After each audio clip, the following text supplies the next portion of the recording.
يعني اول مره علي ماهر يكون مدير فني كان بترشيحك انت؟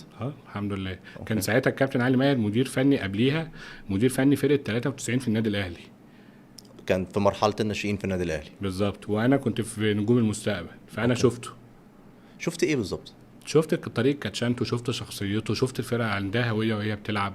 امم. فانا الميكس الاداري على الفني خلاني اكون قرار ان الراجل ده مدرب جيد جدا. حلو جدا، حلو ف جدا.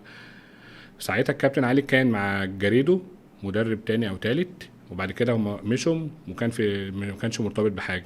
فمستر محمد طويله قال لي لا، ده احنا عايزين نصعد دوري ممتاز، انت بتقول ايه اصلا؟ اوكي، حد ملوش اه لسه ما حاجه. فيش. مم. فقلت له انا عندي ثقه فيه، يعني انا شايف فيه اصلا فرقه 93 اللي هو نجح فيها مع الاهلي، خد الدوري بفرق كبير. احنا اصلا قوام الفريق الاول عندنا في نجوم المستقبل كله مواليد 93، نفس الجيل اللي هو فنفس نجح الجيل، معاه. نفس العقليات ممكن تكون قريبه شويه من بعضها، بالظبط. اشتغل على بالظبط. الفئه السنيه دي. بالظبط. مم. زائد ان هو عنده من الشخصيه ما ينقص اللعيبه اللي احنا معانا في الفريق الاول. اوكي. فانا عملت في الاخر يعني خلطت الميكس ده، وقلت ان ده من وجهه نظري انسب قرار يعني.